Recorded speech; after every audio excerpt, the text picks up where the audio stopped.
Bonjour Rachel, Bonjour, merci beaucoup de m'accorder ce moment.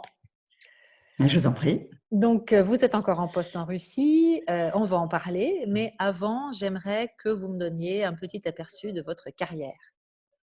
Oui, d'accord. Alors, je suis rentrée à Globoom il y a à peu près 20 ans. J'ai rapidement eu l'occasion de faire du management en usine avec une population d'immigrés internationaux. Il y avait beaucoup de Yougoslaves. Du coup, j'ai vécu les ramadans. C'était pas évident de mettre tout le monde d'accord, mais voilà, de gérer les conflits. Et comment vous avez géré ça? Bah, En fait, on a été assez souple pour ne pas pénaliser personne. On donnait à peu près 5 minutes de pause supplémentaire pour la prière. Et puis, on avait vraiment décidé d'accompagner les populations. Donc, c'était une carrière en France au départ. Oui, oui, c'est vrai. Pendant pas mal d'années, hein. Jusqu'à il y a 3 ans, en fait, jusqu'à 3 ans, quand on m'a proposé d'aller en Russie pour avoir une expérience en ingénierie internationale et puis fabrication. Et qu'est-ce qui vous a motivé? Bon, je crois clairement le plan de carrière. J'avais pas demandé au départ à aller en Russie. J'avais des a priori sur la façon de mener un projet chez Bazov. Mais Pourquoi? ben, en fait, j'avais peur que ça soit difficile parce que j'avais reçu le comité de direction de Bazov à l'usine en France. Et puis, la pertinence des questions posées, je sais pas, ça m'avait fait penser que leur usine ressemblait plutôt à du Zola et ça m'avait pas motivée. Mais bon, comme on était venu me chercher, on m'a vendu ça comme un challenge pour Globoom. Alors, je me suis dit que j'étais partante, Mmh. que ça allait me plaire. Et sans doute parce que vous aviez les compétences recherchées, c'est sans doute pour ça qu'on est venu vous chercher vous? Oh, pas du tout, je pense. Non, non, parce que vraiment, je m'y connaissais rien. Je connaissais rien en ingénierie, encore moins en international. C'était risqué, mais mon chef m'a convaincu que mon bagage et mon expérience suffiraient à m'adapter à ce monde cruel. Et puis, j'avais fait très, très peu d'international, seulement en Europe de l'Ouest. C'était pas une vraie expérience internationale, hein, mais voilà, je cumulais les difficultés, mais je suis partie en comité avec un point d'accroche ouais, qui était important pour moi parce que je connaissais le chef de projet. Du coup, ça m'a rassurée avant mon départ. Et vous avez eu une formation avant le départ? Oh, rien du tout, pas du tout. Les 6 premiers mois, j'y allais tous les 15 jours. Et puis après, on a appris à se connaître avec les Russes, surtout leur mode de fonctionnement qui était différent. Mais c'était intéressant parce que ça nous obligeait à avancer petit à petit. Même si c'était fastidieux, c'était vraiment intéressant. Et vous pouvez me donner un exemple? Par exemple, les mardis et le mercredi, on faisait des groupes de travail pour se dire comment on voyait la nouvelle ligne de véhicule. Et le jeudi, on faisait un protocole. On avait décidé voilà, d'avoir un rapport formalisé, signé, voilà, un contrat écrit entre nous, de contractualiser un peu les choses. Et puis donc, ça nous obligeait à être factuel, puis à être vraiment d'accord. Et quand on se quittait le jeudi soir, c'était écrit. Et ça permettait du coup de ne pas remettre en cause quand on se reverrait. Parce qu'on Et se ça, connaissait bien. c'est des méthodes que vous avez importées de Globum? Non, non, pas du tout. Les Russes travaillaient déjà comme ça au départ. Et puis le projet avait déjà commencé avec ses protocoles. C'était pas une façon du tout de travailler pour Globoom. Donc on a démarré comme ça durait jusqu'à des fois ça durait jusqu'à 3 heures du matin. Il fallait obtenir l'accord avant de partir, sinon ça ne sert à rien. Donc tout ce protocole, cette mise en place du protocole, ça nous a permis de mieux nous connaître. Et puis les a priori ont vraiment changé peu à peu.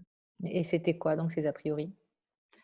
Oh clairement que les Russes, enfin ceux de Bazov, sont moins bons que nous. C'est que techniquement, ils ont un bon bagage technique individuel, mais ils sont très mauvais collectivement. Ils font des tâches, je pense qu'ils font des tâches mieux que nous, mais ils ne savent pas les mettre ensemble. Ils ne savent pas se coordonner. Par exemple, le mot transversal n'existe pas. Ils ne le traduisent pas. Ah, c'est intéressant. Et quel Mm. autre type de différence vous avez remarqué? Par exemple, c'est compliqué de passer des contrats. Même ceux pour acheter du matériel. Là, on a vu la vraie bureaucratie Bazov, hein. Par exemple, pour passer un contrat pour acheter quelque chose, il faut 24 signatures. Vous imaginez, enfin, c'est très très lourd. Et la signature en plus électronique n'existe pas, donc ça demande beaucoup d'énergie. 70%, je pense, de mon travail, c'était de faire avancer le travail administratif entre Globoom et Bazov. Donc, faire de la pédagogie, expliquer pour faire avancer, valider, puis ensuite seulement signer. Le côté technique, il n'y avait rien de particulier. Et avec les équipes, comment ça se passe? Ah bah, c'était clair, ils n'avaient pas du tout au départ envie de travailler avec Globoom, hein. Il y a eu de véritables freins. Chacun défend son standard de réalisation. Et puis quand nous, on arrive et on dit que pour la nouvelle ligne, on suit le standard Globoom, là, on a senti vraiment beaucoup de freins. Il y a beaucoup de couches entre la direction et l'opérationnel. Donc, même si le management a dit oui au départ, ben, toutes les autres lignes en dessous, il fallait les convaincre. Il faut vraiment les convaincre. Ah, c'est beaucoup d'énergie. Ouais. Ah oui, on se heurte à ça en permanence. Ouais, vraiment, il faut leur expliquer pourquoi on veut faire ça, que le standard Globoom n'est pas si loin du leur, que ça marche hein, ailleurs. Il faut vraiment être très pédagogue. Moi, je pense que j'avais quelques prédispositions qui m'ont permis d'être bien vue et puis ils m'ont vite fait confiance. Ça n'a vraiment été pas le cas pour tout le monde. Et puis, c'était plus de la guerre ouverte que du consensus pour certains. Donc, voilà, Globoom a dû lâcher des choses pour que Basoff sorte la tête haute. Et puis, voilà, fallait vraiment accepter de lâcher des choses qui nous pénalisaient en même temps, tout en sachant que ce n'était pas dramatique, en fait. Donc, il fallait vraiment tout le temps faire ces Mais, allées et venues. mais c'est quoi lâcher des choses? Bah, par exemple, on a pris quelques parties, des petites parties de leur standard. Comme ça, on leur a donné confiance. Et puis, ce qui est important, c'était vraiment la phase d'observation. Il faut à la fois être ferme et aussi tolérant sur d'autres sujets. En fait, vous avez découvert que vous aviez les compétences pour vous adapter. Ouais, sûrement. En fait, peut-être que d'avoir fait du management en usine pendant 11 ans, ça m'a aidé à comprendre ça. Si vous êtes un bon manager, vous comprenez rapidement les attendus des autres. Vous avez, voilà, spontanément, on a de l'empathie et puis on s'adapte plus facilement, clairement. Oui. Vous diriez que la première qualité à avoir, c'est laquelle dans ce contexte? Je pense que c'est la patience. Vraiment, enfin, vu le niveau de l'usine actuellement, tout se fait pas en 3 jours. Mon rôle, c'est d'arriver à faire les projets. Donc, il faut faire converger les gens de Basoff vers ces jalons qui sont pas toujours faciles. Il faut rester calme, il faut les amener petit à petit, tout en travaillant la technique, hein, mais ouais, la patience était vraiment important. Puis fallait tout en travaillant la technique, aller vers une convergence vers les standards. Ouais, c'est ça qui est difficile, j'imagine. Mm. Et une autre qualité importante? Je pense aussi que c'était important d'identifier les points d'ancrage. C'est-à-dire qu'il y a quelques acteurs locaux comme ça sur qui on peut s'appuyer. Ils vont organiser des réunions au bon niveau pour qu'on défende nos opinions et qu'on débloque. Et puis, essentiellement, l'autre levier, c'était la compétence. Clairement, ils ne croyaient pas qu'on allait sortir notre voiture et on l'a fait dans les délais et ça nous a vraiment monté en légitimité. Ils ont eu plus confiance et puis voilà, on a besoin de mettre les choses sous forme de protocole.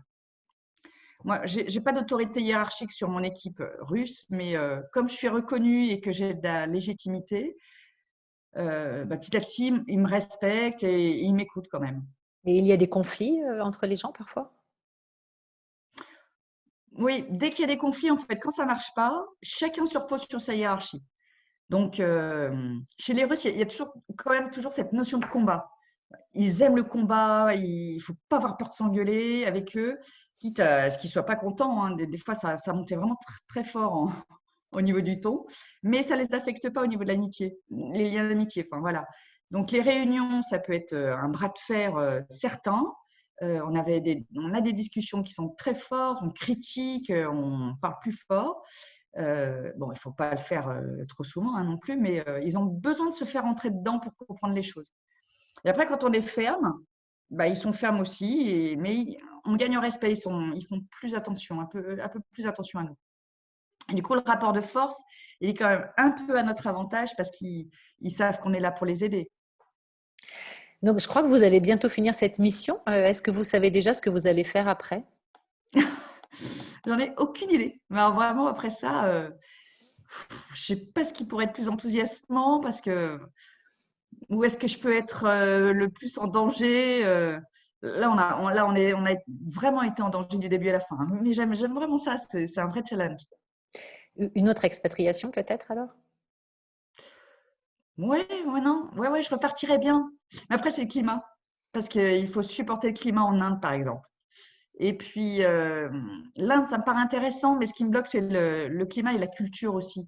La façon dont les gens sont traités. J'ai peur que ça me contrarie trop, ouais, que je sois trop contrariée pour me lancer à fond dans le travail.